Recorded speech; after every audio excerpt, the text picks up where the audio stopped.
नमस्कार मंडळी. इम्प्रेसिव्ह आणि बोल्ड पर्सनॅलिटी कोणाची असावी असं तुम्हाला वाटतं? आपली असावी का? मला तर नेहमीच वाटतं. आणि त्याच्यामध्ये ना आपण थोडेसे चेंजेस करत गेलो ना की एखाद्या दिवशी आपली पर्सनॅलिटी अशी एकदम इम्प्रेसिव्ह बनते. आता सर्वात महत्त्वाचं मी सांगेन की आपल्या व्यक्तिमत्वामध्ये ना आपली केस, आपली नखं आणि आपले दात ह्या तिन्ही गोष्टी थोड्या जास्त मॅटर करतात, कारण त्या पटकन दिसतात, बरोबर. तर आपले दात नेहमी तसे छान स्वच्छ घासलेले असावेत, पिवळे नसावेत.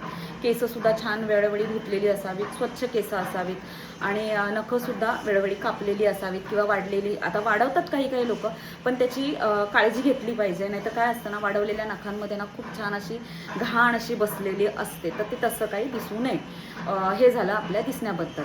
आणि त्याच्याबरोबर आपले कपडेसुद्धा मॅटर करतात. तर आता मी महिलांबद्दल स्पेशली बोलते की कुर्ता एक वेगळ्या कलरचा, खाली पायजामा एक वेगळ्या कलरचा, ओढणी तिसऱ्याच कलरची, असं न करता घरामध्ये खूप छान असा, काही महिलांना एक सवय असते की सकाळी उठल्यावर जे गाऊन घालतात ना ते दिवसभरच असते. असं अजिबात करू नका. दिवसातून 2 वेळा तरी आपले कपडे चेंज झालेच पाहिजे. आता उन्हाळ्याचे दिवस आहे, घामाची दुर्गंधी येते, म्हणून सुद्धा मी असं सांगते तुम्हाला, बरोबर.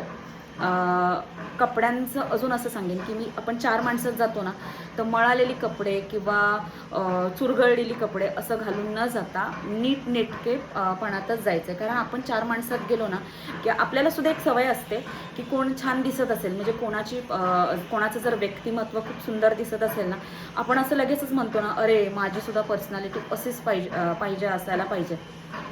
तसंच असतं. म्हणून ह्या गोष्टी आपण थोड्याशा फॉलो करायच्या असतात. आणि सर्वात महत्त्वाचं आपलं बोलणं. कुठेही गेला ना तर नेहमीच पॉझिटिव्ह बोला. सकारात्मकता असलीच पाहिजे आपल्याकडे.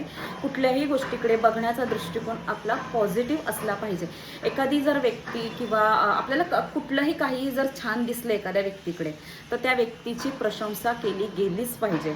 नाही तर आपण कसं ना, काही लोक असतात कुचक्यासारखं, काहीच बोलायचं नाही, काही रिॲक्ट व्हायचं नाही, हसायचं नाही, चेहऱ्यावर हास्य नसतं. असं न करता रिॲक्ट व्हा. म्हणजे कसं की पॉझिटिव्ह असलं पाहिजे, ते आपल्याला लगेचच कळून येतं.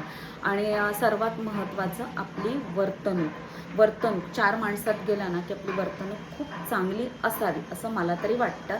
म्हणजे टू बी गुड लिस्नर, त्याबद्दल मी सांगेन.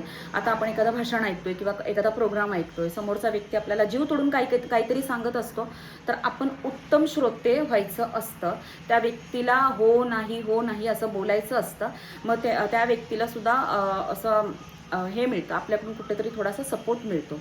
आजचा जर व्हिडिओ आवडला असेल तर लाईक करा, शेअर करा आणि चॅनलला सबस्क्राईब करा.